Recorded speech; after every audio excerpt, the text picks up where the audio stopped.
Olá, pessoal. Estamos aqui com essa questão do Enem 2023. Vamos ao enunciado. A incapacidade de perceber certas cores é denominada daltonismo. Um tipo raro é classificado de tritanomalia, que corresponde a um defeito nos cones sensíveis à cor azul. O gene responsável pela herança situa-se no cromossomo 7, permitindo que homens e mulheres sejam igualmente afetados. Além disso, casais sem tritanomalia podem ter crianças com a herança.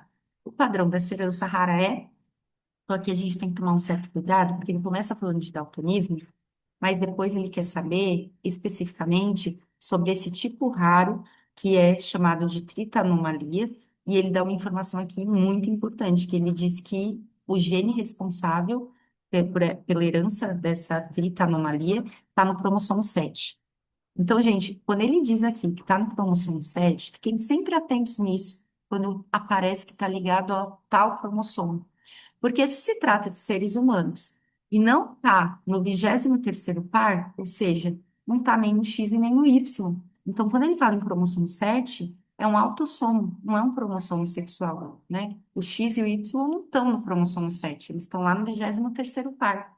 Então, só com base nessa informação aqui, cromossomo 7, a gente já exclui três alternativas, as três primeiras, porque não tem como ser ligada ao X e recessivo, ligada ao Y e recessivo, ligada ao X e dominante, simplesmente por esse fato aqui de estar no cromossomo 7. O cromossomo 7 não é nem o X e nem o Y, tá?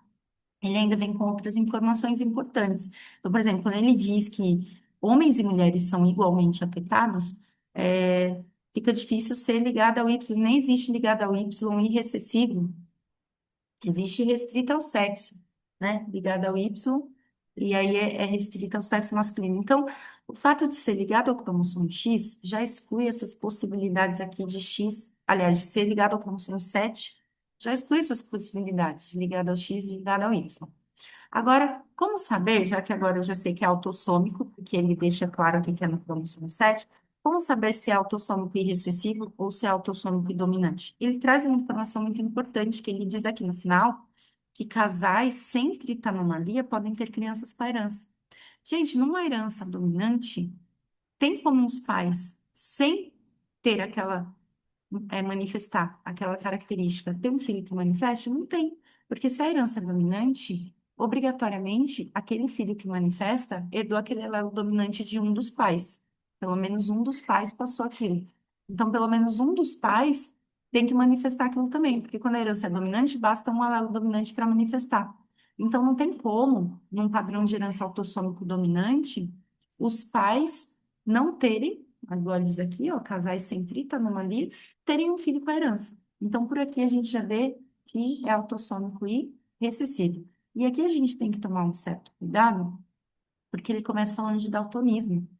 E é muito sabido, assim, que o daltonismo é um tipo de herança ligada ao X e recessivo, né?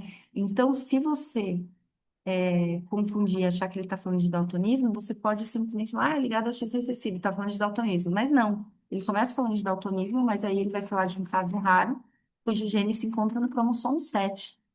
Então, fiquem bem atentos a isso, tá? Porque no caso de uma pessoa que já sabe de cor que daltonismo é ligado ao X recessivo, de repente não lê direito, o Enem a gente sabe que tem questões com enunciados grandes, de repente vem aqui marca um X recessivo de bobeira. Então, não, se atentem a todos os dados passados, e nesse caso dessa questão, o fato dele informar que é no cromossomo 7 já ajuda a excluir todo tipo de herança ligada a X e a Y, certo? Espero que tenha ajudado. Até uma próxima. Tchau, tchau.